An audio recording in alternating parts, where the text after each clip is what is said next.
Pagi itu, ajudan setia Presiden Soekarno, Mangil Martowiono, sangat terkejut ketika sampai di istana.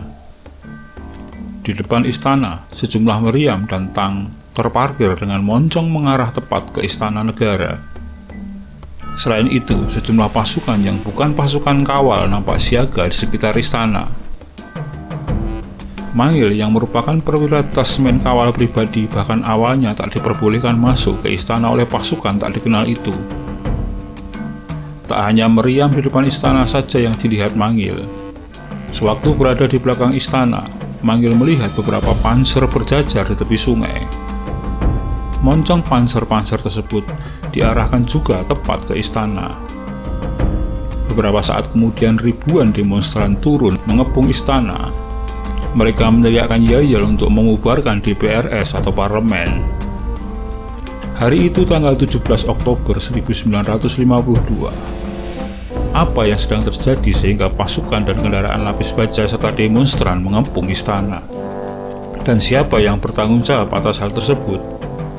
Namun sebelum dilanjutkan video ini, mohon bantuannya untuk mengklik tombol subscribe di bawah ini guna bersama-sama membangun channel ini dan agar Anda tidak ketinggalan update terbaru dari channel ini.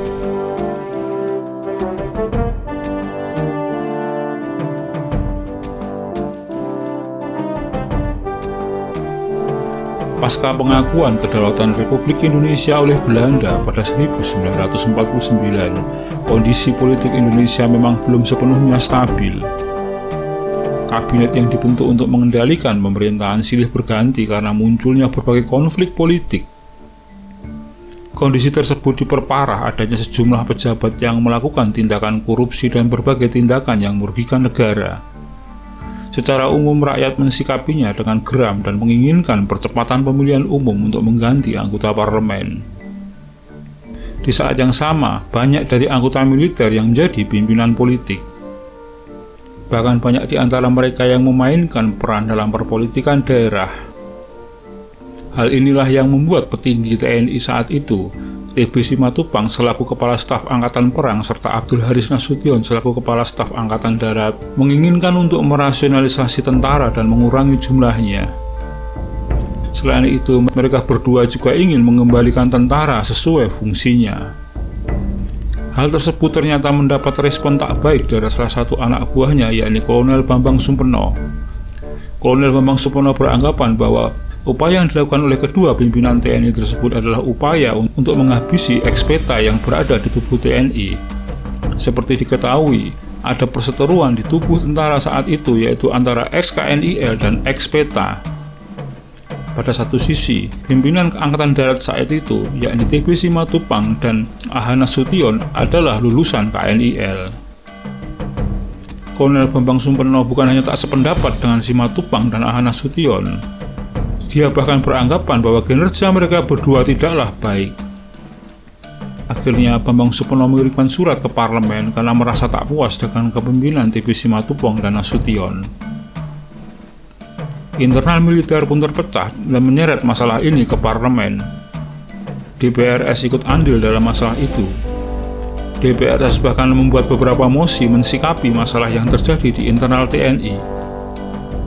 Kemunculan mosi ini yang menjadi sebuah persoalan karena dinilai terlalu jauh mengintervensi terhadap masalah di tubuh TNI. Nasution meluapkan ketidakpuasannya terhadap apa yang dilakukan parlemen. Selain memecat Bambang Sumpeno dari TNI pada 17 Oktober 1952, bersama 30.000 demonstran, Nasution melakukan unjuk rasa menuju Istana Merdeka. Bukan hanya massa demonstran, Nasution membawa tang, meriam, dan persenjataan artileri serta pasukan. Bahkan, moncong senjata berat itu dihadapkan menuju Istana Merdeka. Nasution berkilah bahwa manuver ini bukan untuk melakukan perlawanan terhadap Presiden Soekarno, tetapi mereka hanya ingin meminta parlemen dibubarkan dan konflik dalam tubuh militer segera diakhiri. Pagi itu juga Kolonel Nasution, Kolonel TB Simatupang, Letnan Kolonel Siswono Parman, dan beberapa perwira lain datang dipanggil ke istana. Mereka lantas ditemui Presiden Soekarno. Di depan Presiden Soekarno, mereka tidak hanya mengeluhkan kelakuan parlemen yang dianggap terlalu mencampuri urusan militer, mereka juga menyoroti instabilitas politik akibat dari gontok-gontokan antara politisi sipil di parlemen. Bagi mereka, gontok-gontokan politikus di parlemen sangat tidak produktif bagi negara karena mengakibatkan kabinet jatuh bangun dan membuat negara dalam kondisi selalu tidak aman. Setelah mendengar hal tersebut, Presiden Soekarno mendatangi para demonstran dan memberikan jawaban yang begitu mengecewakan baik bagi para petinggi Angkatan Darat maupun bagi para demonstran. Kepada para demonstran dan petinggi Angkatan Darat, Presiden Soekarno berkata bahwa ia tidak akan membubarkan parlemen karena ia tidak ingin menjadi diktator. Bahkan Presiden Soekarno menolak menyerah sekalipun dengan ancaman todongan senjata berat di depan istana. Bagi Presiden Soekarno, ia tak sudi dipaksa baik oleh Belanda maupun oleh tentaranya sendiri. Presiden Soekarno sangat marah pada Nasution sekalipun menyatakan bahwa Nasution punya hak bersikap demikian. Imbasnya, Nasution diperiksa oleh Kejaksaan Agung dan diberhentikan dari militer. Namun setelah dipecat, Nasution malah aktif menulis berbagai buku. Salah satu karya yang dihasilkannya adalah buku pokok-pokok perang gerilya. Buku tersebut merupakan buku teks tentang seluk-beluk perang gerilya yang sudah diterjemahkan ke berbagai bahasa. Bahkan buku itu menjadi bahan pelajaran di Akademi Militer West Point, Amerika Serikat. Perselisihan di kalangan militer, terutama di tubuh TNI Angkatan Darat sendiri, dianggap selesai setelah disepakatinya Piagam Keutuhan Angkatan Darat sebagai hasil pertemuan di Yogyakarta pada 25 Februari 1955. Demikian sekilas kisah tentang peristiwa 17 Oktober. Terima kasih Anda telah menyaksikan video ini hingga selesai. Semoga bermanfaat. Dan sekali lagi, jika Anda berkenan silakan klik like, komen, subscribe, dan share untuk teman-teman Anda.